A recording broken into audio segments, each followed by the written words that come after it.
Saludos y bienvenidos a todos to the PGP Podcast, episode 91. Dr. Susan, the Schoolhouse, episode 3. Hey, Josh, the Watt Park Principal of Memorial Pathway Academy in Garland, IZ, Garland, USA, ready to rock and roll with you all this Sunday. Making sure that you're all nice and warm, East Coast peeps. Dr. Tillman, we're going to miss you today. She's being affected by the weather. She won't be on the show today, but take care of yourselves out there. But ultimately, we want to thank everybody who's seen here today on the live version or on the rebroadcast. Make sure that you like and share the show. We want to thank you because one of the things that's not guaranteed ever in life is time. Tomorrow, on Friday, I told our Jaguars, you know what? Tomorrow's not guaranteed. I'm glad that everyone's at school because we only went to school this 1 week. On Friday, we finally cleared up the roads of Texas. Don't laugh, Iowa. Don't laugh, Nebraska. All right? And snow really affects us here in Texas. Other than that, we're pretty good. But you know what?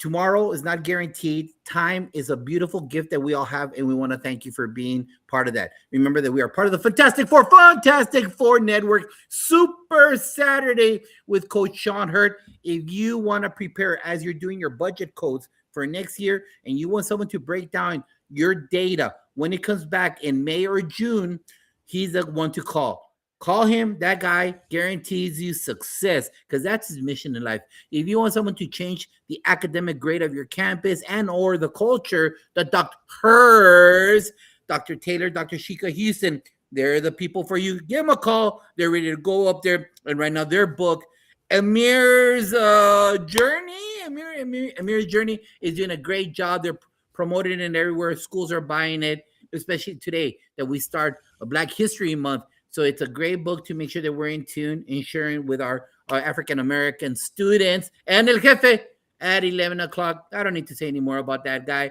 That guy's always on fire, and he's always here, part of the Fantastic Four here. We are the Anchor Show every Sunday at 5 p.m. Central. So please, if you want to be part of this show, reach out to us. Let us know you want, because everyone brings something. We have bus drivers, we have cafeteria workers, instructional aides, teachers, superintendents, area superintendent, coaches, instruction. We have everybody here, and there will be a show because this is not a one niche show podcast. Mm-hmm. We have everything. Like today, we have educators that are authors. And then next week, we're going to have superintendents. Special time next week. Special time because of the Super Bowl. The superintendent roundtable is going to be at 1 p.m. So check us out next week at 1 p.m. Little shift because of the Super Bowl. We want to see you. But most importantly, we want to see you here on this platform because you bring added value to our field. The best profession out there, the profession that creates all the other professions, education. And I want to know where in the world is not Carmen Sandiego. Where in the world is Dr. Mari Moreno? ¿Dónde está? Hey, John. My spiders are not on the wall. So obviously I am not in Houston. I am actually in Waxahachie. I'm sure you know where that's at, Josh. So I am in Waxahachie ISD. In Waxahachie, Texas. It is a little colder up here. I'm not used to this. So I know Houston was a little warmer, and we certainly didn't get all the cold weather that you got up in Dallas. So I know everybody in Houston went to school most of the week. We're only off on Monday. Okay. But other than that, Josh, it's going pretty good. Busy week, busy January, and looking to be a very busy weekend. First week, second week of February. So yeah, busy. If you have anybody that's brand new to the show that will check this out, what kind of consulting services do you provide, Dr. Moreno? Oh, Josh, I pretty much, right now we're doing a lot of TELPAS training, which is our Texas agency test that our students have to take. But most of you guys would probably know it like WIDA, the WIDA test in other states. I do sheltered instructions. It's not called sheltered instruction anymore because, Texas is another beast. It's content-based language instruction. I do a lot of teacher prep for ESL training and for BTLPT, just pretty much. And I also do a lot of stuff with leadership just because I was a principal for many years. I opened up schools. So if you're interested in opening up a newcomer school, like Josh here has a newcomer school, I opened up Houston ISD's first newcomer school like 20 years ago. And so it was very, very successful. I have the receipts, sir. I have the receipts because Rice University in Houston, Texas did a wonderful study on my work there. So yeah, reach out to me. So it's very important that you all know that on the call, you don't have crazy people running the podcast. You've got over 60 years of experience between these two screens right here. And then we're going to bring on a couple more years of experience. But in the end, it's very important that reach out, like and share the show right now, real quick. Boom. Like and share the show real quick. And don't forget, you have all month, Black History Month. Make sure that you honor. And it's you know what, as I told during morning announcements, it's not just a month. We honor everybody, especially at Memorial, because it's a melting pot, truly a melting pot. We always honor Hispanic Heritage Month, not because it was in September. We always honor German American Month, Irish American Month, because this is the beautiful thing that is the United States, that immigrants come here just like myself, and we always promote the beautiful thing of unity and coming together as one people under one constitution, making sure that we always thrive and push ourselves forward to becoming the best country that we can be every year. So make sure that we honor this month, Black History Month. And now it's time for the Chinchilagua moment. And it's going to be real quick. And I was thinking about what to say today, but then the podcast, like everything else, if you're not on social media, you're probably not seeing this, but it's very important that you make connections. I met Martin in San Antonio. I met Andrea, who's on the show today, who's from Philadelphia, through social media. And I had Dr. Ross Gaskins, who's part of the Fantastic Four family. And she asked one of her teachers to call me. Well, Chinchilagua is a Mexican game that's played where you just yell, Chinchilagua y arriba, boy, and you become a human pyramid. I cut that part out, Moreno. You keep on going on top of each other till you fall down. It's all fun and games. It's all fun and games until someone gets hurt. Well, the Chinchilagua moment is this.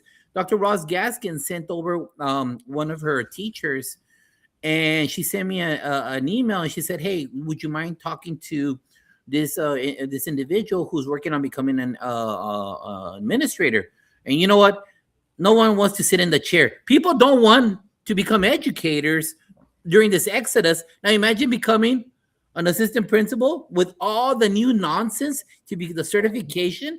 In Texas, it's horrible to become an administrator. I wouldn't have passed. Let me tell you, with the rigors right now that you have to do.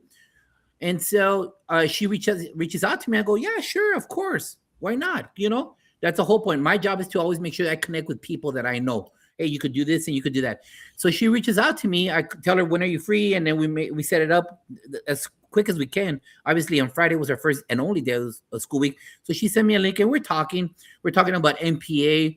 And I go, what made you call me? You know, what made you call? I'm in Texas. You're in Maryland. Maryland. Right. And then she said, well, I try to get administrators here, but everyone was too busy. And I'm like, are you kidding me? Really? People are, hey, everybody out there, you remember what it felt like to be an intern, to become an administrator. You remember what it is to read all those Marzano books and Ser Giovanni books. You know what I'm talking about? All those group projects that you had to do. And you worked sometimes in groups with people that you're like, you want to become an administrator? Oh my God, poor school. You know what I'm talking about? That's the future of our chair. How is it that someone from Maryland has to reach out into Texas to ask, you know, the questions about interviewing an administrator so that she could do her whatever assignment was? That, you know, tisk on you. Please make sure that you help those that are wanting to become a better version of themselves. You know how hard it is. You know how the complexity of the job. And let me tell you, if you know me or anything, I'm very honest. I'm gonna tell you 100%. I ain't screwing around. I'm gonna tell you, you got to do this and this and this, and you're gonna see this and this and this, because you know what? That's what keeps you alive. That's what keeps you alive, making sure that you know, and someone's bringing their receipts to you. So help the professional. And it doesn't even matter what state you're in, Josh. Right. Because the demand is there. Big time. So make sure that you reach out to those people that want to become administrators or teachers. If they want to be substitutes, hey, tell them, come in, walk with me, do whatever it is. We need to help the future of our profession. We know there's a gaping hole, and what are we doing to help each other out? What are your thoughts, Moreno? Josh, I'm so glad you bring that up, because it's right. I mean, there is a large exodus. Two, we have to help others behind us, we have to ensure that we have people that are going to fill those chairs. And let me tell you, I wish someone would have at least supported me and provided me some guidance. Being a first year principal was hard. It was very hard for me. I didn't know anything about the budget. I didn't know anything about, all the different codes that you're talking to me about. All of that was foreign to me. And when you're in the chair, everything is so fast. So providing and guiding and walking and being someone's shadow really helps. That way you kind of see what exactly actually get the chair. I mean, I would love for somebody to have showed me all of that even before. And I remember doing my internship, and when I would go there, they changed the schedules on me because they were too busy. No, I've been doing this for 23 years. We're not too busy. We know we could carve out time, and especially for the future. So help out the future of our awesome field. If they reach out to you, don't come across, because I remember I was middle school, so I had to shadow a high school person and an elementary person. And then I won't say who, but they made it like I was a burden. Oh, well, thank you for making me feel so comfortable, So whoever does want to come and shadow you, make him feel welcome. Tell them, lay out the red carpet, because that's the only way that our beautiful profession is going to keep on thriving.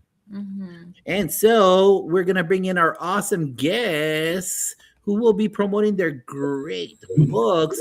And if you want to see, this is a third of this type of show, reach out to episode 14. Episode 14 of Dr. Seuss in the Schoolhouse, and episode 78. And now we are in episode 3 of Dr. Seuss in the Schoolhouse. Welcome, panel. We have repeat guests here because they're awesome educators with a beautiful heart. Stick, Moreno. Andrea, you're my favorite. I'm so glad you're back on the show. You've been here before, so I'm super excited that we're like family. But we always have new people on the podcast. We have new people listening. So we want to make sure that everybody knows who Andrea Brittner is and who Martin Silverman. So I'm going to start off with you, Andrea. Can you give the audience a brief background on your different roles that you've served while in education? Which one was your favorite and why? Yeah, thank you so much for having me. It's great to be back. And hi, everybody. My name's Andrea Bittner. I am a proud English language learner educator based out of Philadelphia, PA. It's freezing here. And I've spent really time in every grade level throughout my career so far. I've worked as a high school English teacher, a Title I reading specialist, and an English language learner educator, as well as a mentor, author, and speaker. So really, like 20 out of my 26 years, I've worked what I call in that at-risk world, that world of students that often need the most extensive support. So not only do I get to teach, I teach at the K-8 level with English learners this year. I also teach future teachers on the weekends that I'm really excited after listening to you guys talk tonight about gearing up to come into this profession. And I get to travel once or twice a month, usually during the school year, helping support educators on how to work confidently with English learners and kids. So awesome opportunities all the time. And what was your second question? Which one was your favorite? Which position? Favorite role? Cool. I just want to blanket it as a support teacher. So whether I was Title I or whether I was an English learner teacher, which I am now, I just love that idea of supporting all stakeholders in the building. And I'm so happy that you do that. And I love the fact that you're in the classrooms, you know the trenches, you know the trends, you know what's going on, and then you're able to knowledge and then support teachers across the country. That is fabulous. And sometimes I have to remind myself that I need to go back into that classroom because things change. There's always something going on. And so that you get to experience both, right? That you are still in the classroom, you still have your little babies and you're still supporting them. And at the same time, you're still supporting teachers across the country. So kudos to you, Andrea. I'm so glad that you're back on the podcast tonight and looking forward to all of the great things that you're going to share with us today. So awesome. Thank you, Andrea. Martin, how about you? Where are you calling in from, first of all? I am here in beautiful San Antonio, Texas, where it is not freezing anymore. We did have our ice storm and our one day off school, although, that's old news to me because I am born and raised in New York, in Brooklyn, New York. Went to college in Oswego, New York. Check out the snow totals in Oswego, New York this last month. It will shock you. Just on the news, they had 3 feet in 3 days of snow up there. Don't miss it at all. But my first experience, and I was listening to you, Muddy, is I came to be a teacher in Houston ISD. I'm a Houston ISD teacher initially. Where? Yes, I was a first grade teacher at a school called Lamar Elementary, which doesn't exist anymore. It's now Kettleson Elementary. And then I was a 5th grade and the first bilingual teacher ever at Elrod Elementary in Houston. Yes, back in the very early 80s, I was the first ever bilingual teacher at that school. And now that school is quite bilingual. So it's awesome that has changed. But when back in 1985, I was the first one ever. And so I love hearing that we have ELL teachers and learners here. I was a elementary school teacher in Houston, then moved here to San Antonio, a bilingual teacher and 4th grade, 5th grade, but 1st grade teacher, which was actually, believe it or not, my love. I loved working with the little kids very much. I became a principal. I was an assistant principal and a principal for 33 out of the 40 years that I was in Texas public ed administration. And then for the last 3 years, it has been working with all sorts of different populations. So interesting that I was elementary all those times, but loved early childhood. My latest book is on early childhood. I've been working a lot with Head Start and populations of preschool to pre-K. But and as a matter of fact, getting ready next week to go to the Head Start California conference, and then next month to the National Migrant Head Start conference to present at both of those. So working with Head Start. However, right now I'm also coaching administrators at a middle school here in San Antonio. So you just never know what age you're going to end up working with, right? And so just happy to be here with Josh. Central Hicks, saw your message. It's really good to see that you're here as well. Awesome. Martin, you didn't say which one was your favorite, though. Oh, so my favorite, I'm going to say that when my school, when I was principal and my school became a dual language academy, probably that was my favorite time of being a principal, because we had a bunch of families that were disconnected from school experience. And it was great having had the experience of working with the population of, English language learners that made it great to do the family engagement part of bringing in the families. And so that was probably one of my favorite times. Just real quick, an experience. So we did a celebration at school where we told parents, you bring in a dish from your home country, and we're going to do like a potluck experience with everybody bringing their dishes, and we got flags from all the countries that they brought their stuff from. And what was so fun about that, not only because food is family and food is connection, right? But all the people that were there cooking. So like we had, several Puerto Ricanos that brought beans and rice, like their that thing. And they tell you, Mr. Silverman, try them out and tell us which one's the best, right? And I was like, do you all think I'm insane, right? Because I'm not sure which one of those is the best. But that kind of being able to connect with people on a thing that we all connect about, in that case, food, made a huge just impact on me and them as well. So it was, that was one of my favorite things that I've ever gotten to do. Oh, that's awesome. Home visits, the first thing they do is they want to give you food. Here, come sit down. It's like, and you never say no, right? You always say, thank you so much. And you sit down and you have something small, cookie. And sometimes they don't have much to give you. So they'll say, have some water, right? And so anything that they're just so giving. Our families are so amazing and so wonderful. Josh, this is going to be an amazing. I'm super excited that we have 2 of these guests, but you know what? They're just so fun to be with. Exactly. Yes, they are.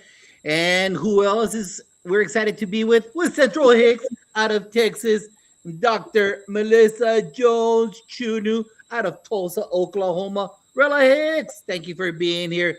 Dr. Patricia Ray, Dr. Edwin Garcia from New Jersey, principal. How's the first month, sir? Let us know. And our number one coach, our cheerleader, Makiva Jeter in the house. Muchas gracias for being here. Let us know what city and state you are. Put it on the call. Let everybody know because this is an international show. We should be getting our guy from Ghana, Da Costa, soon coming in and checking the show out. So let's go into Martin real quick. You know, people know you because of your tenure in Texas, but they might not know you in Nebraska or Iowa or Wisconsin. So let's let them know what or who inspired you to become an educator. What or who, and and and most importantly, who in your life or how did your parents promote you to reach this stage that you're in as an author educator? So who or what and how crucial were your parents involved in making you reach this point? Yeah, that's a great question because I was blessed with great teachers for the most part. I went to school in the New York City public schools in the 60s, 70s. Fantastic teachers, great experiences. I was a Head Start student the first year that Head Start existed and, got a good start. We were living in a housing project in Brooklyn and they put all us little poor kids into Head Start, that year and when it started. And so I got to have that experience that my older sisters didn't have. And school was always a positive thing for me. School was always a positive thing. My parents were not educated, like formally educated. Both children of immigrants, my dad, didn't graduate high school. My mom did. My dad worked in a factory in the garment district in New York. And so but education was important for them that we got education. But I'm going to say different than a lot of people say. Our parents didn't push us. They didn't push education, but education was like, for me, the best. I looked forward to going to school just about every single day. It was a phenomenal experience. And so I had a second grade teacher that told my parents, I had a young man second grade teacher, Mr. Blank, at PS 224 in Brooklyn, New York, in East New York, Brooklyn. And he told my parents at a conference that I was a good writer, right? And I tell this story when I present. I say, he doesn't know that stuck in my head. You never know what you're going to say, how it's going to stick. And he told my parents I was a good writer. They came and told me, your teacher says you're a good writer. And I 50 whatever years later, when I finally got book 1 and then book 2 out, I can draw a direct line from Mr. Blank to those books, right? Because when people speak life like that into you, you don't even know that they're doing it. They probably don't even know they're doing it. We don't know that we're doing it. And yet you never know what the impact is going to be. So my parents, were very supportive of education, but they couldn't help very much with, the intricacies of how to get into college, what college to go to, what to major in, all those kinds of things like that. They were not able to help with all of that, but they also didn't stand in my way of doing all the things that I wanted to do. So in that way, and they would have been, my mom didn't get to see me become a principal, but my dad did. And I mean, super proud of the fact that I went on that far. Got it. Thank you for sharing that. It's so true. And sometimes our parents do know what we do or where we reach it. Sometimes they don't get to see that. And so that's why one of the things that we always need to honor is that time aspect. Because my dad didn't really grasp the understanding of that because he was a manager in Ciudad Juarez, Chihuahua, and so it was hard for him to understand that what I was earning in. So it's very important. Thank you for sharing that. I appreciate that. Andrea, who or what motivated you, and how did your parents help you out? When I think about my parents, I think about the idea that they had me really young. My mom was 19 years old. My dad was 21 years old. I am the first daughter of the family. My dad was one of 4 boys. I was the first granddaughter of both sides of the family. So I'm the oldest granddaughter. And I was also ended up being the very first person in my family to go on to college education. And I think that really played such an important role in my life because even though my parents didn't know how to navigate the systems, right, of helping me go into college or what colleges to go to, I never heard the word no when it came to my education. And I look back at my dad and mom now, I look at the idea that my mom and dad probably sacrificed a lot because not only did they send me to school at that time and supported me through the whole way in every aspect, but there were also three of us. My brothers and I are all less than 2 years apart. And so at one point in my parents' lives, they had three of us in college.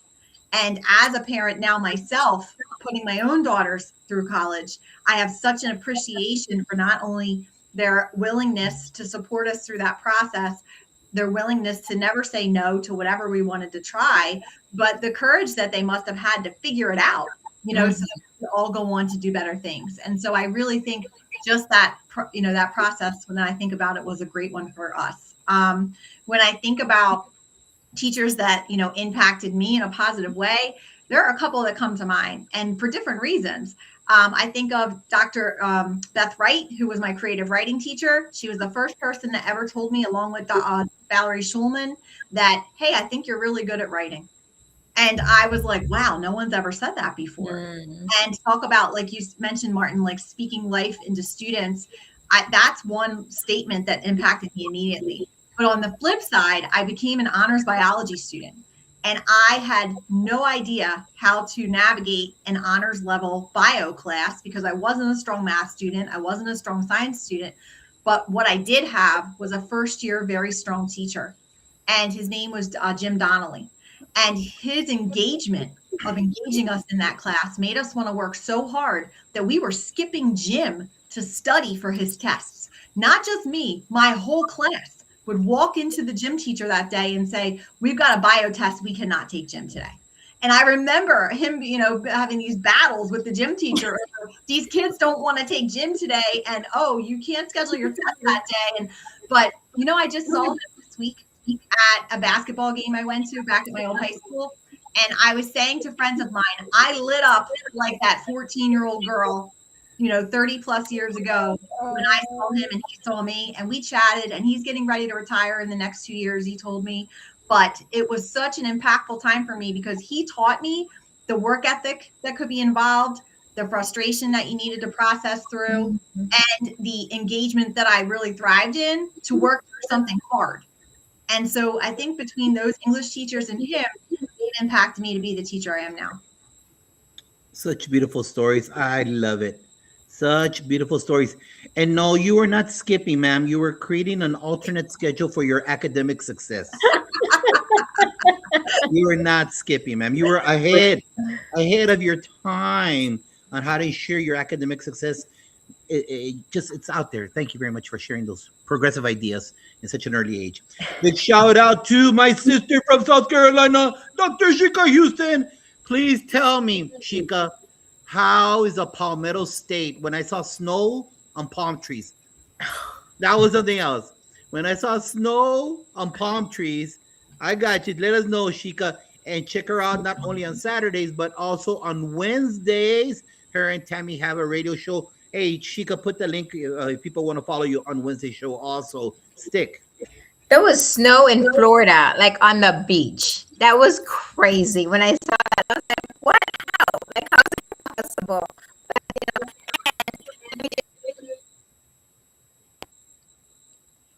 Andrea, you hear me? Yeah. Now Andrea, it wasn't skipping. It's skipping if you go to the mall or to the beach. Okay. So, all right, guys, we're going to get started with just talking a little bit about kind of just your style of writing. So I'm going to have Martin go first. Martin, name one or two authors that you identify with who you emulate your writing, since you wrote a book, right? So what authors do you follow out there that you like to emulate? Oh, that's a great question, because I don't know that I used anybody specifically as like a model, but I will say that two people that helped me as like thinking partners kind of were, one of them knows very well that they did, and one of them was just somebody who I'd read and who I also know. But Dr. Joe Sanfilippo, when he had written a couple of books, that what I liked about his writing style, and I've talked to him about it, is he is direct. He tells a story multiple times in close to the same way, because he's big on message, like, getting a message out. And so, the language isn't flowery. It's not, super descriptive. He tells a story directly. And, I pulled this out because I knew we were going to be talking about this, where I started the first book. So I have 2 books. One came out October of 24, and one came out October of 25. So I have 2, in a row. But the first book, which is called Sustaining Excellence, How Culture Drives Teacher Retention, is based on my 33-year administrative career. But it's a book for about culture building in a organization. And what I pulled out here was my little notebooks that I kept as a principal, and I still have them all. But I have, like, in the back of it were all these sticky notes that are the book. The book was, as things happened, I would jot it down and stick it in the back of my notebook. That is so cool. And I have all the sticky notes that became the things that are in that first book. And the other writer that has been real helpful to me is Brian Miller. I don't know if you know Brian Miller. So Brian T. Miller out of Montana is, if you ever read his blog, they're works of art. Each one of his stories about leadership, but about his family, about anything, they're like little works of art. And he has just a beautiful way with a phrase and the right word and all that. And, I aspire to be that. And so he and I became friends over social media during the pandemic. We've never met in person, but we talk, we chat all the time. And I had him because I wanted my first book to start off with something that somebody would want to read. He wrote the introduction to it because I thought, man, they're going to read, somebody, even if they start this book, they're going to read his beautiful words. And then, mine will come after his. So Brian Moore and Joseph. Clever thinking, Martin. That was clever. Exactly. Had to get the good writer in first. Exactly. You know what? When you're starting, that's what you got to do, right? After that, you kind of get your street cred, and then you're ready to go and ready to rock and roll. So I get it. That was a great, great way of getting your foot into the arena of books. Guys, if you're out there in the audience and you're watching this, please put who's your favorite author. Maybe tell us what your favorite book is. So please, I want to flood the chat there with what is your favorite book or who's your favorite author, just like our amazing guests are talking about their favorite authors now. So Andrea, who's yours? Name 1 or 2 that you identify with. Well, like you, Martin, I didn't have one particular author of a style that I wanted to emulate, but I had a few experiences with educational authors that really helped me figure out how to create the voice that I wanted to in my books. And the first conversation I ever had was with Dave Burgess. And I Zoomed with him and we had this conversation and I said, I've got this idea. And this was with my first book called Take Me Home, which is a true story of 11 of my students who share what it's like to become bilingual in America. And I said to him at the time, Dave, I've got this idea and I really want to show student voice. And he said, the first thing that you need to do is decide who you are and what you stand for. And he said, and once you make that decision and start to develop a platform for those beliefs, people will want to read more and learn more about your students. And that conversation really changed perspective for me because it gave me the confidence to know this is what I want to do.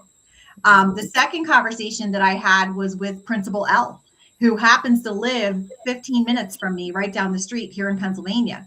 And we had a conversation and he said, the thing that you need to remember is that when you are sharing information with the world, he said, this expression I like to use is that facts tell, but stories sell. And they didn't mean it in a financial way. What he meant was in order to share research-based information or get into the heads of people, you also have to be able to attach that information to their hearts. And so that's what really helped me, empowered me, I should say, to want to create these 2 true stories. My second book, When Niagara Falls, just released a few weeks ago, with the idea of student voice and teacher voice to share our true stories.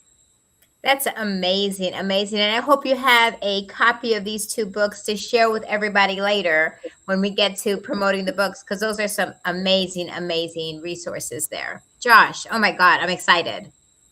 Thank you for those people that are sharing who their authors are. Jefe, he's all coming out on that thread right there. Principal Calfele. Otis Kitchen from Florida, who's shivering. Shivering, put an extra coat there, Otis. Hey, Otis, heads up. I sent you something. Let me know when you get it. And they're going back and forth with their comments about their authors. So I have a question for you. Let's start off with you, Andrea, right now. Sorry, I'm getting that senior moment at this time. How did you find time? Because I know that you're in the classroom and then you're doing consulting around. So how did you find time to write this book? Everybody, every time we have this show, this niche show, people say, I want to write a book. I want to write a book, but I don't have time. I'm a parent. I coach. I'm a teacher. When do I find time? Even before the show went on, we were talking about that because Mari's writing her book and she's going to sell 10 billion copies of that on Amazon.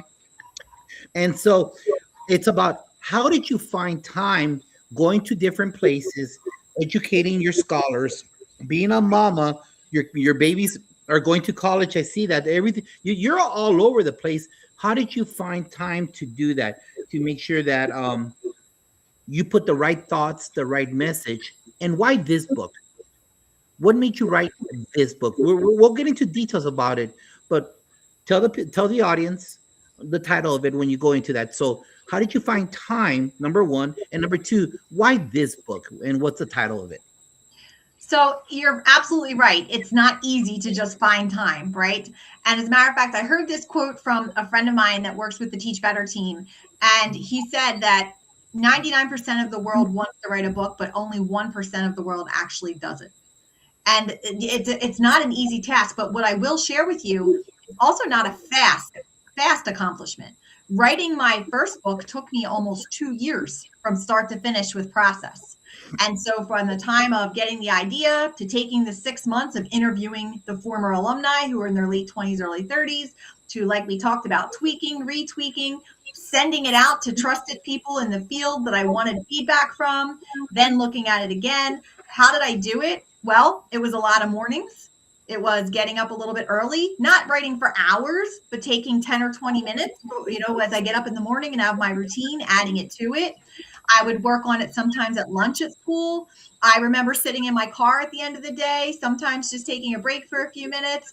I grabbed my notebook, Martin, when you were talking about yours, because here's mine with the same thing, notes and ideas and changes, right? So just finding that time, because spreading that message and empowering those voices was so important to me that I made the time to do it. But I also was graceful with myself, knowing that it was going to be a process. And so when I wrote the second book, which is called When Niagara Falls, I already had those experiences, and I knew that it was going to be a process again. And so from start to finish, When Niagara Falls was written on the laptop, whereas this one was written mostly in a notebook. And again, it was sitting on my lunches, working after school, a few minutes in the morning, over many months of a process of time, with that same projection of sending it out, getting feedback, letting it come back, etc. And you asked me to talk about why I wrote that book. Just the title of it. We'll get into that right now. Just okay. What's the title of your book? When Niagara Falls. Okay, perfect. Hold on. We're about to get into that one. And I want to thank everybody out there who's making who are putting these comments. Hey, that's what we want in the classroom, folks. Interaction. And that's the way a podcast should be. Interacting with the people, not only on the call, but also with the audience who's here. Because it should be a collective, a great learning experience for all. Martin, ¿cómo le hiciste? I know you're retired, but you're doing a lot of stuff. You're still grandpapa. You're still running a household. You're consulting here and there, but you still had to find time to find your Post-it notes and put them together in a thought. So how did you find time to be an author? And then what's the title of your book? Yeah. So the first book, it was while I was still working. And so, I can speak to that. That was based on all those notes. But, the interesting thing about the first book was I had a quick contract. I was offered a contract to write a book before I had written a word, which is unusual, right? It's usually you do it the other way around. And then, through a whole set of really weird circumstances. So I had a really short deadline to get the book done in about 5 months, the first book. So I just, like was given a deadline, I had to get to it. And then at the end of that time, through a whole bunch of weird circumstances, the book didn't get published. The contract just kind of went away and didn't get published. And so our friend, I started sending it out. Andrew, you were talking about Teach Better People. And I can't tell you how helpful Dave Schmitto was to me, who I finally got to meet in person in September in Florida. We got to hang out a little bit. But like, what direction do I go? Because I have all this written and now no place for it to go. And our buddy, Darren Peppard, came to the rescue. And Darren put me under contract and published the first book. The second book, though, and that's Sustaining Excellence. But then the second book, because I'd been working so much with early childhood people, and what I sensed from them was a burning desire, and I'm going to say a burning desire for training, for information, but not a lot of places for them to go. And so the second book wrote itself within a year, in only because it was like, also I have 7 grandkids, the oldest of which is 6. So like my oldest grandchild is, and then I was just at my youngest grandchild's first birthday party right before here. So there are 6, 5, 4, 3, 2 2s and a 1. So early childhood is like my whole life right now. And these people needed stuff. And so I was like, I'm going to produce something, for these people that need information, that want information and want some direction. And so the second book, Little Learners, Big Potential, Guiding Early Learning with Purpose and Heart, that's the second book. And that's who it's for. It's for people who are working with little kids that need some support and some, cheering on and some "you're okay" and like that. And that's where that book came from. And so it wrote itself fairly quickly. All right. Dr. Joe Griffin in the house every Saturday, Facebook Live, 3 p.m. Tell me, Dr. Joe Griffin, Facebook Live, put it on the call so I can share it. Thank you. Everyone is talking right now on the call. Appreciate that. Thank you very much. Like and share right now. Everybody, stop what you're doing. Put the little arrow. Go down there. Send it away. Like and share it. Get those algorithms going, all right? Because you know what this is? This is free PD. Dr. Moreno, go. Oh my goodness. And you know what, Edwin? I saw what you said. Informational text with storytelling. That is so engaging. And I was telling Andrea before the podcast that was exactly what I'm going to try and do with the book that I'm trying to write. And this is so hard. But yes, informative with storytelling about the 15 countries I've visited. So stay tuned, but 15 minutes, Andrea. I'm listening to what you're saying in 15 minutes in the morning. I'm gonna try doing that. It's a little hard, but I'm gonna try. Hey, so this is like the best part of all the questions here is to finally showcase your book. So, Andrea, I'm gonna start off with you. So, Andrea, describe your book. And what was your favorite part of the book? Because this is a very interesting and fun book because you're following this child, right? This person by her name, I think, is Niagara. It is, yes. And so Niagara, When Niagara Falls, is a true story. And it's the true story of a young girl who learns that being resilient means learning how to ask for help. And I started working with this particular family when this young lady was in 2nd grade. And she now is about to be a sophomore in high school. Wow. And so I've watched her and all of her siblings and her, trusted adults in her life go through the ups, downs, and everything in between. Because in the EL world, we often get to work with families for multiple years over a period of time. Mm-hmm. And so what I saw in her and many of her siblings were a lot of times examples of times when maybe they were being misunderstood in the school community.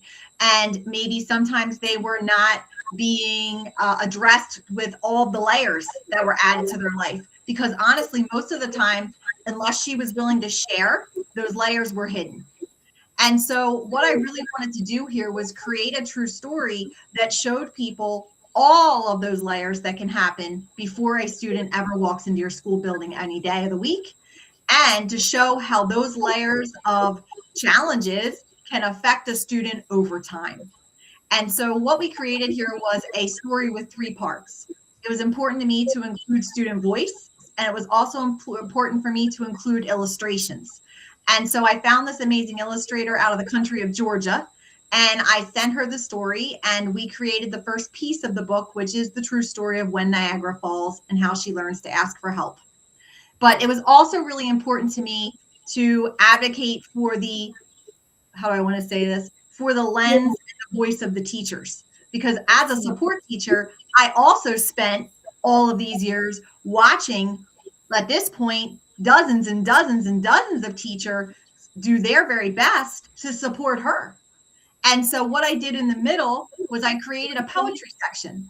And there are poems in there called Being Tough Is Not Enough, and When Niagara Falls, and The Door to More. And so the first poem, When Niagara Falls, is based on the perspective of the student in the story. The second poem, Being Tough Is Not Enough, is a message and a perspective of the teachers in the story. And the third poem, The Door to More, connects both of them together. And so that was important for me to empower both sides of the fence, if that makes sense. And then the last one, because I've been a support teacher and worked in the education world for 26 years, I've taught every grade level along the way. I really wanted to write 3 letters of gratitude to teachers. So I wrote 3 letters, 1 to elementary, 1 to middle, and 1 to high school. And I put myself in the shoes of each of those teachers. And I sent those letters out to many teachers along the writing process to say, does this sound accurate? Is this what we experienced? Because I knew my perspective along the way, but I wanted to make sure that they were in agreement that it was accurate and it felt correct. And it did. And so in a nutshell, this is When Niagara Falls. See, I love the fact that you intent. You had very laser focus as far as what the message you wanted to include in this, and then you included other people to kind of make sure that message was accurate, right? So I love that. That was so. I didn't know the backstory to all of this. So this is so cool. I love it. I love it. And your favorite part of the story and the favorite part of your book?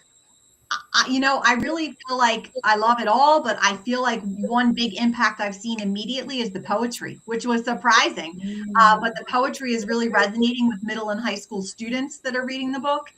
And it's also resonating with teachers as ways to have conversations with them about their school experiences. So I'm really proud of that part of it as well. I love it. I love it. And that's just the part that we need to teach our students anyways, right? So why not incorporate something that they can see themselves in? I love that. That is so cool. Thank you. Martin, tell me about your book, your all the chapters, and you said you had 2 different books, but talk to us about this one that you just wrote, and what part is your favorite? Yeah, so I just wrote a book called Little Learners' Big Potential, Guiding Early Learning with Purpose and Heart. And you know, in my experience, as somebody who, as I explained earlier, you know, as a former Head Start student myself, right? As a former first grade teacher, as a former elementary school administrator for many years, it occurred to me, you know, I had a lot of experiences over that time, one of which is there was a pervasive feeling that like the real work happens when kids are older, when testing begins, you know, that's when the real work starts. And in reality, without the foundation being built strong, you are fighting just a huge fight if you're not putting in the effort, you know, greatly before kids are at testing age, to be frank. And so between that and the work that I've gotten to do with Head Start educators and early childhood educators since I retired, especially, you know, what I found is that these people they want to like love kids, to build their excitement about learning, to make them be just strong people. Yeah, the words are just even not coming to me right now because I'm so excited about the opportunity to put some life into the talk about early childhood. So I'm going to give you a perfect example. When I was teaching first grade in Houston, my first couple of years, there was an article in the Houston Chronicle at the time, and it was a writer that was following a first grade teacher for a day, and the language that he used that was so dismissive of, how cute they all were, and how, oh, look what she gets to do all day, and I was insulted, because what I was thinking is, this job that we do is of the utmost importance. If we don't get kids wanting to be in school and wanting to learn, and wanting to achieve, and believing they can achieve, and not calling them failures when they don't meet a specific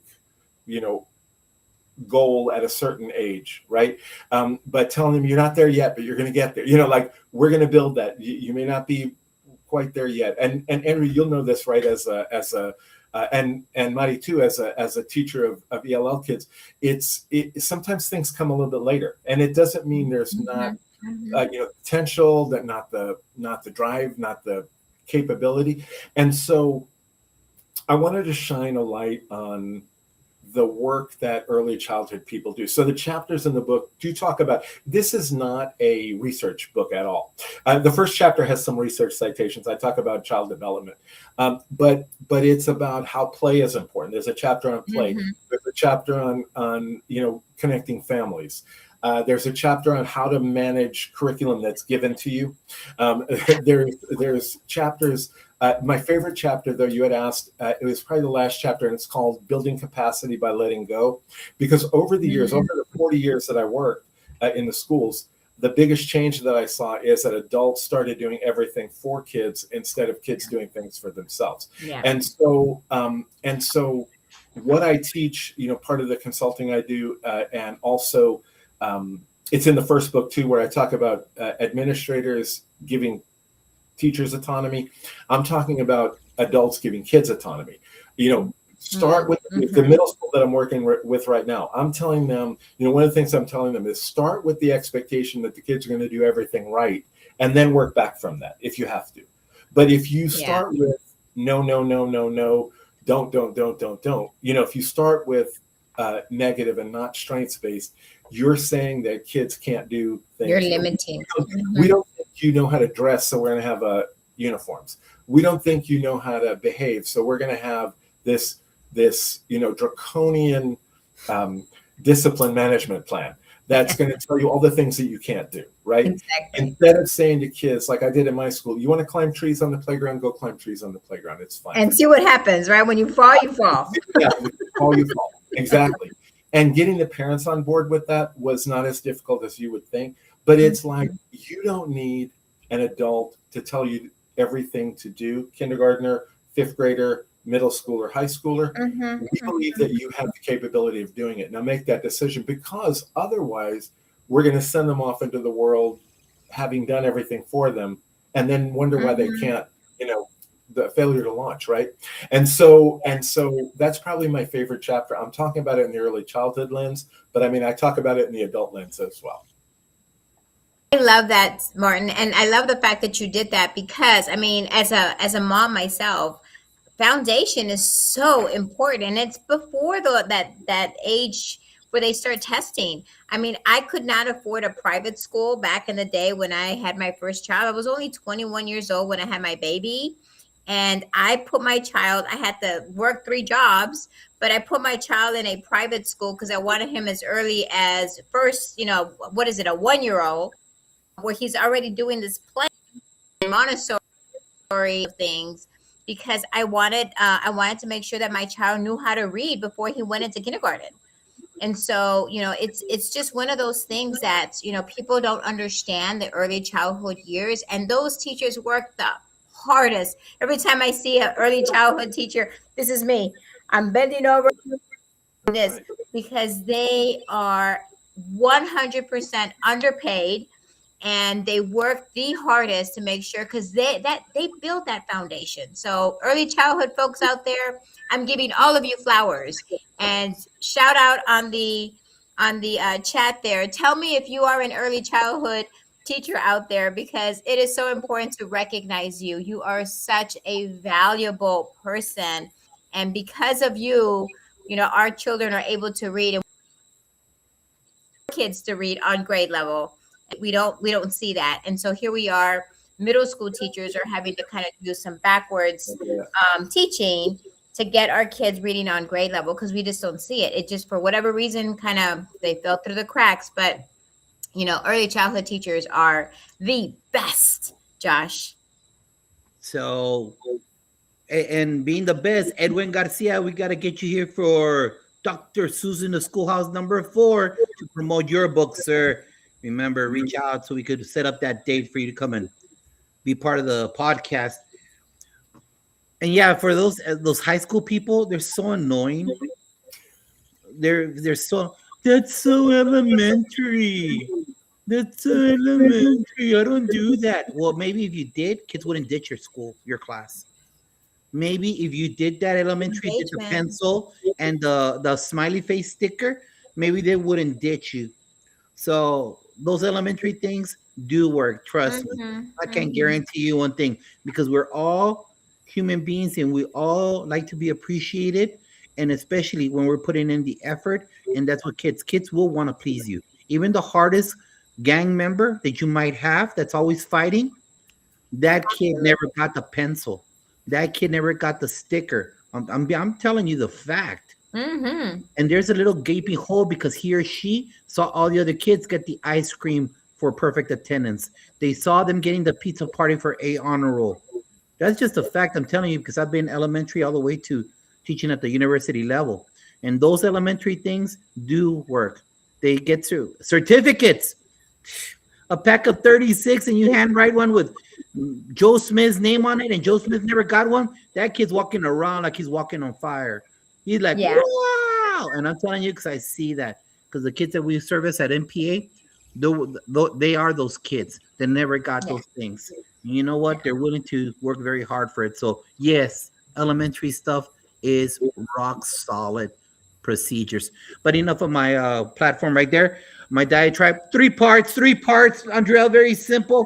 How does it feel? Tell the audience, how did it feel when you got your book over the mail for the first time? How does that feel when you're like, whoa? How does that feel? Number 2, and we've mentioned it. I've heard you mention it before, but when you're writing it and you're putting your whatever AI notes, pen and paper, when you're writing it, you're saying, I want to write this book for your niche. There's a niche for everything. In other words, I want to write it for. So how did it feel? How did it feel when you got your final copy in your hand? When you're writing it, I want this group of people to know. I want this group of people to know. And what's the feedback that you have so far? What's the feedback that you received? Talk to us. Yeah. So, can you repeat the first question? Because I started getting emotional already thinking about the other 2 parts. When you received the final copy of your work. It was equal parts exciting and nerve-wracking, because when you write a book, you have these ideas in your head, right? You have this message that you want to go out to the world, but you don't know how it's going to be received. And you think to yourself, is it going to be received in the way I intended? And I really hope it does. So it's equal parts. Like, I have a copy of it here. Like, when I held that book in my hands, I was like, wow, this is awesome. I'm really proud of myself. This is exciting. But what are people going to do? What are they going to think about this book, right? So it was equal parts that. When I wrote this book, I thought about all the kids out there that walked around feeling like rotten apples. And I thought about all the teachers out there who were exhausted from trying to help them. And I wanted to find a way to help them engage and understand each other better. And that's what I really hope for when people read this book. Gotcha. What's the feedback that you've gotten? So far, it's been really well received. So I've had teachers read it, future teachers read it, middle and high school students are reading it. They are connecting, they are reflecting, they're having conversation. And I think I'm really proud of that it's opening that door for people to understand each other even better, and for teachers at the end to understand how vital they are and the impact they have in changing that trajectory for a student's life. Love it. Martin, platícame esas tres cosas. Esas tres cosas. The first thing, holding a book in your hand that has your name on it is amazing. I mean, there's no other thing to say other than all the work that I put into this is now, sitting in my hands. That's a big, huge deal. Who I wrote it for was, I got to thinking about school systems that take in kids and school systems that I worked in as well, where they come in pre-K and somebody starts telling them, these beautiful kids that have come in from all different kinds of places, all excited, and somebody starts telling them then that they're behind. You're not, it's not even always direct, but like, you're not good enough. You're not meeting the standards. And I thought, you know what, that whole thinking is wrong. And if I could put something out that changes that thinking even a little bit, I will have made an impact. The response has been great, but I have to tell you, I'm not, this is going to sound, maybe wrong. Honestly, the second book I self-published, I made back in a couple of days the money that I put into it. So I really don't care anymore. Like I care. I want everybody to buy it. I want all of you people listening to buy it. Don't get me wrong. But it's like, now it's just this vehicle that I get to use to help promote a message. It gives me a little bit of credibility, maybe, in a field. I mean, that's just realistic. But it's not, but the book is not in and of itself the product. The book is something that kind of goes along with what I do. So if that helps me get it, to speak in front of people, great. That's the good part of it. And if they buy it, fantastic. And of course, it's my hope. I want all of you to have it. I want all of you to own it and love it. But that to me is the important part of it, is that it is, a piece of something. It's a piece of me that I get to share with you. It's almost like Dave Schmidt, I was talking about, he told me it's almost like concert merch. Like you speak and then people want to have a piece of you still. And so they buy this book, right? And that's on it. Yeah. And I will tell you that in this second book, in each of the chapter titles, I have a picture, and it's a picture of one of my grandkids.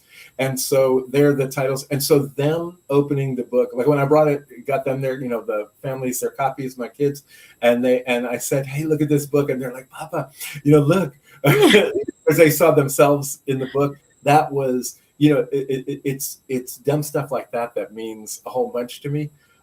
More than if people read it all over the world, which I want them to do, it's great. Please buy it.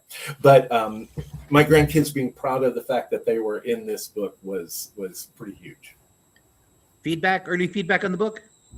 Feedback on the book has been great. I sent it, I worked it and I edited it, and I sent it to a few early childhood specialists that I knew, like around the country, somebody in Montana, somebody in Louisiana, and somebody local. And I had them read it, and their response to me was what helped sustain. They gave me some suggestions, but then the reviews, like the few Amazon reviews of this one and of the first one, have been really gratifying, because it's resonating with people who I wanted it to resonate. Qué bonito. Gracias. And this is the part where we're at the end of the show. We promote certain things, certain books. As always, Superintendent Glenn Robbins, I really appreciate his hard work. Calm in the chaos. Stoics. Leadership. I won't back down. There's a dark part of education. It's a fact, where people put roadblocks to your career, and he ties it into musicians that were told that they would never be successful. That Jimi Hendrix guy, what a loser. You're never going to make it. So don't believe people that try to chop block you. We are a Fundamental 5 campus on how to prepare educators. It's all about that. And Sean Kane is a guy that I follow 100% to the T. Barbara Bray, 23 stories, 23 educators, grow your why. Great book, great stories. Yours truly, part of the last chapter right there, the 23rd. And Dr. Melissa Jones-Chun, who talked about our guest from last week, Robert Hinchcliffe. 15 principles from across the United States. Yours truly is in there in the middle. If you got something to promote, Andrea Bittner, what you got to promote out there? Absolutely. So I would love for you to go out and read both of our true stories. The first one is Take Me Home. That is, again, the true story of 11 of my students who share what it was like to become bilingual in America, written in English, repeats in Spanish within the same book. And again, great for school leaders, PLCs, educators, middle and high school students as well, in addition to what we talked about today, When Niagara Falls. Also, if you are looking for professional development for your teachers from a teacher, I get to do that monthly during the school year and even more so in the summers, working with school leaders and educators on how to gain confidence in collaborating, communicating, supporting, and accommodating for English learners and families. You can see me at the ESEA virtual conference in February. In just a few weeks, I'll be presenting virtually for ESEA. And again, at some conferences in the spring. So looking forward to connecting with you for those opportunities. And if you need a weekly newsletter for your teachers, I write one. It comes out every Thursday. Tips, tricks, free inspiration for educators all around the country. Right now, we're at about 3,000 and growing. And I am happy to continue to send you links for that as well. Beautiful. Nice.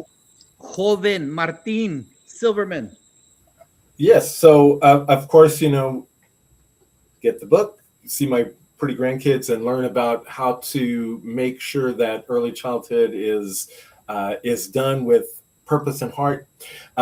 Also, and of course, don't forget, it's sitting behind me here, the Sustaining Excellence. If you want to work in a campus like I did, that became an A campus with almost no staff turnover, very little staff turnover, higher poverty, but people who wanted to come to work every day, who wanted to be there because the culture was so engaging,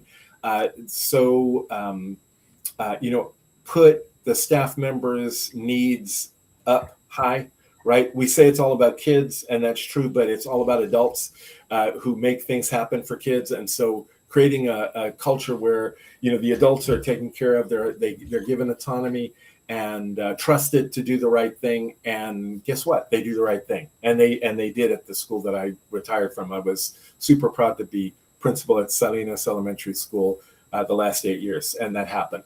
But also, if you're going to be in Ontario, California, in next week, the week after, February 8th, 9th, somewhere in there, the Head Start California Conference. I'm going to speak at the family engagement part of the conference on effective family engagement. And then a month after that at the National Migrant Head Start Conference, also in Costa Mesa, California. It was in Houston last year, Mari, but I got to speak at that. But this year it's in California. So Orange County, California, get to go do that. And I have 2 sessions there, speaking, at different conferences, but also coaching, consulting on culture, on early childhood, and all things strengths-based for schools. And is your new podcast going? I have episodes of podcasts. Yes, I'm doing a podcast takeover of the Love, Sweat, and Tears podcast from Responsive Learning. It's called Marty Takes the Mic.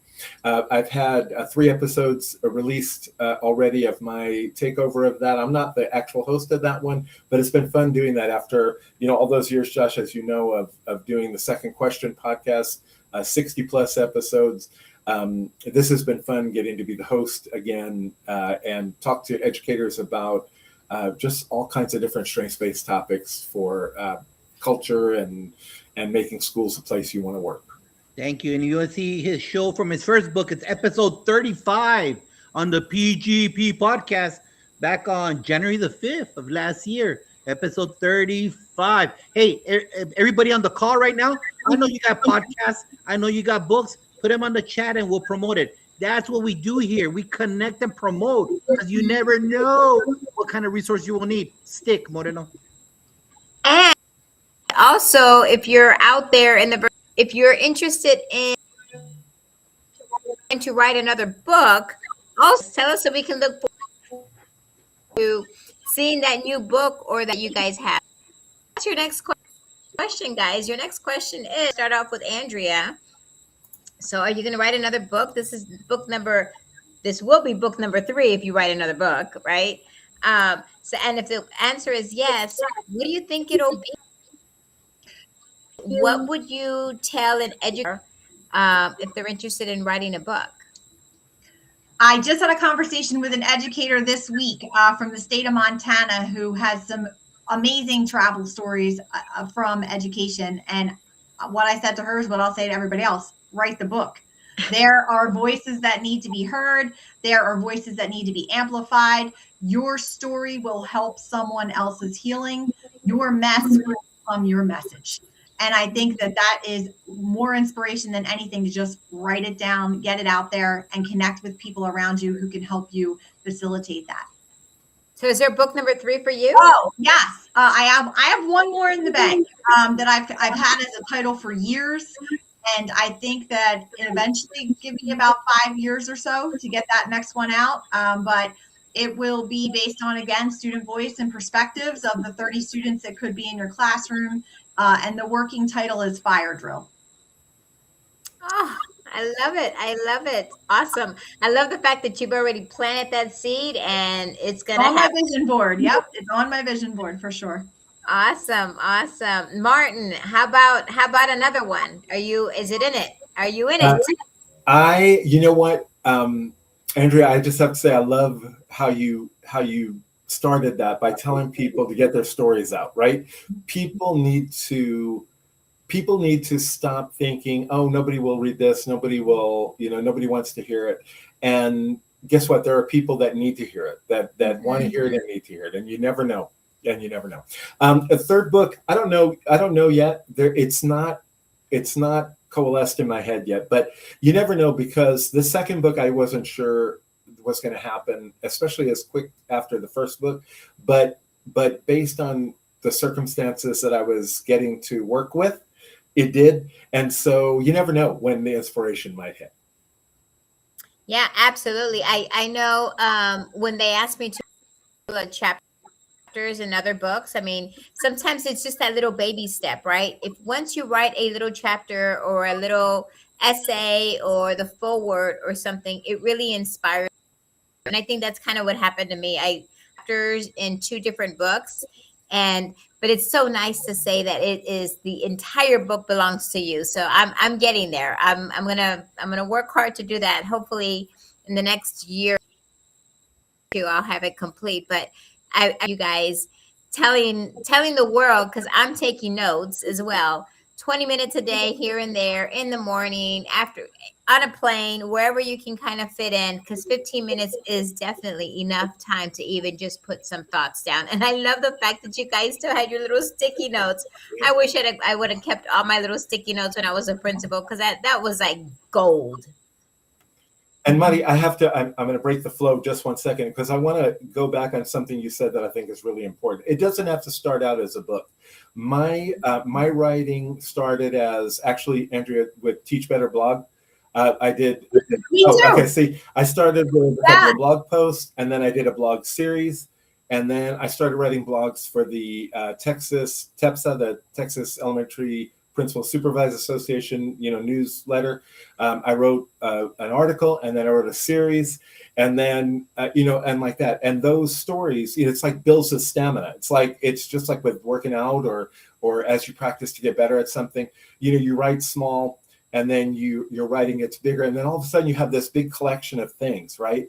And sometimes even just what you've written coalesces. But if not, one of those things leads to a workshop and a presentation, which then extends it a little bit, which then leads to a chapter, right? And then you have a chapter, and then suddenly there you are with chapters. And so you just never know. Like, if the big book seems like too much, the blog posts are a good way to start that. Yeah, definitely. Very good point. I agree. And I just need you and Daryl and Jeff to bring back the Texas connection, brother. Yes, we do. You guys need to do that. If y'all don't know, it's a podcast with this. Martin likes fighting high school people, but it's all right. We'll let that go. And real quick, before we get into the lightning round, the Échale Ganas questions, I want you to finish this simple fill in the blank. Martin, finish the statement. Hey, educator, this semester I want you to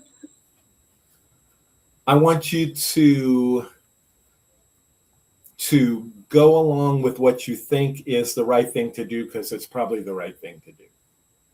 Andrea, hey, educator, this semester I want you to Reach out to another educator and have a virtual coffee chat. So true, so true. Appreciate that. And it's time for our lightning round. Lightning round, the Échale Ganas question. The only thing that unites all Hispanics is one word, una palabra, which is ganas.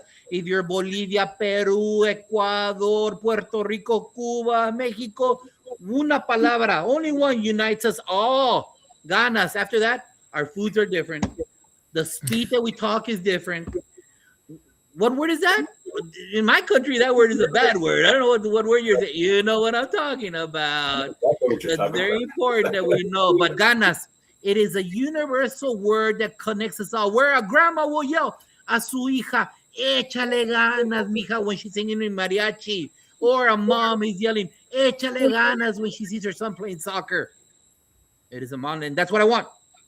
Now, you guys are veterans at the PGP podcast, and you know that it's a lightning round. It's not a lot of elaboration because then I'm going to start getting close to you, and you don't want these big fat cheeks getting close on the screen because it's very ugly.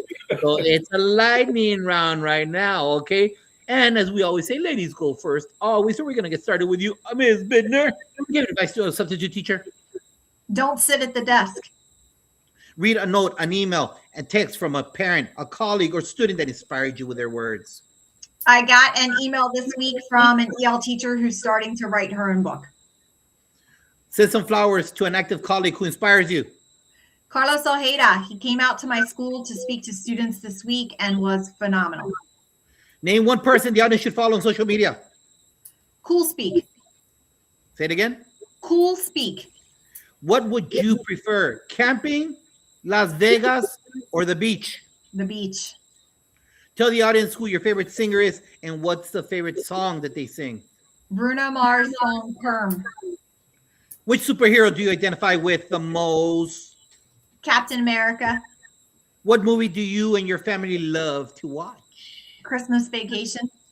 How can the people call you? Look, people don't know what I'm doing. How can they call you? The rotary phone. How can they call you and say, Andrea, hook us up with some knowledge? I did have a rotary phone. So yes, find me on LinkedIn. Very active on LinkedIn and very active on Instagram at Andrea Bittner Books. Love it. Joven, Martin Silverman. We need to get together back at that Salt Lick. We need to get together and have all you could eat barbecue right there, brother. All right. But here we go. Lightning round, senor. Give advice to a substitute teacher. Meet them at the door. Read a note, an email, a text from a parent, a colleague, or student that inspired you with their words. I'm going to actually read it. It's from a parent that I was at my last school. Hey, Mr. Silverman, just wanted to shoot you a note to say thank you. And then she names her 3 kids. Have consistently been impacted in positive ways by your ability to connect with them, but also your leadership. One of the children brought up lunch with Mr. Silverman as being one of the golden ticket prizes in his class. And one of our other children reminds us all the time about y'all's lunch. That tells me a lot as a parent. You're awesome, and I'm super grateful for you and our experience over the last 6 years at Salinas. Thanks again. That meant a lot. Oh, love it. Send some flowers to an active colleague who inspires you. An active colleague who inspires me. I'm going to say Michelle Allen, the woman who took my place as principal at Salinas, for keeping the fire going. Name one person the audience should follow on social media. I'm going to say right now, John Hines at Jail Hines Consulting. He talks about school transformation and making your system solid. What would you prefer, sir? Camping, Las Vegas, or the beach? The beach is the only answer to that. Tell the audience who your favorite singer is and what is the favorite song that they sing. You know, my musical tastes are all over the place, but I'm going to say kind of where we are right now in my head. I'm going to say Bob Dylan, and I listen to the times they are changing a lot. Which superhero do you identify with, senor? You know, that was hard for me, but I'm going to go with Professor X as a good mentor and leader, trying to build some bridges there. What movie do you and your family love to see together? Well, I mean, my kids are grown, but I'm going to say we quote Grease a lot. Good one. And how can people get a hold of you, senor? Yeah, they can. I mean, certainly on LinkedIn as well is probably where I do most of my stuff. Facebook, Instagram, if you want to see the stuff that I bake and cook, because that's usually what I put on Instagram. LinkedIn for the professional stuff, and Facebook if you want to see what's going on in my life. Thank you, panel, for being here. I appreciate Dr. Moreno. Thank you for being there. Best of luck in your Waxahachie travels. And I want to thank everybody there. Thank you very much for being loyal to the PGP podcast. You know what? That's one of the things that holds us together with this union, this conversation on the thread. Everyone cooperating together because we're not alone. We choose to be alone, but you're not. So if you're not part of this connection system, it doesn't matter what it is. Education Week, Edutopia, podcast. It doesn't matter what. You choose to be alone, and you don't have to be. Andrea connected me with an individual from New York. We're always connecting each other to help each other because you know what? We are here together. It doesn't matter where. We had an international show with teachers from across the world, and they were saying the same thing that we have facing here, whether it's Maine, whether it's Florida, whether it's Alaska, whether it's Hawaii, or anywhere in the 48 middle, we are all facing the same adversities, and it doesn't matter because this is a new generation, and this generation requires us to adapt to what they bring to the table so that we engage them and we prepare those future leaders of this awesome country. And it can only be done by being connected through this thread, Spotify, Edutopia, it doesn't matter what, YouTube channel, and we are all just one click away. So use it. You're not alone. Connect with other people so that you know, sometimes we don't feel comfortable telling our PLC people. We don't feel comfortable with our someone in our district. But you know what? Someone in another state will not air quotes judge you. And they'll say, yeah, we did this. And it's all free PD for you. So make sure that you reach out to all our panel guests, past shows, whoever it is, because we're only stronger together. And don't forget next week, I know it's a Super Bowl. We're still going to go live. We're almost at 100 live shows. It's 1 p.m. Central, and it's going to be our superintendent, 4 superintendents from across the United States here to drop the knowledge from 1,000 feet above. So we need you to be here, taking the knowledge. Panel, say goodbye to everybody. And we like for you to please don't forget, like and share the show. Trust me, ain't no money coming to this pocket, but the knowledge is priceless. We'll see you next week, 1 p.m. Central, Superintendent Roundtable number 3. Adios.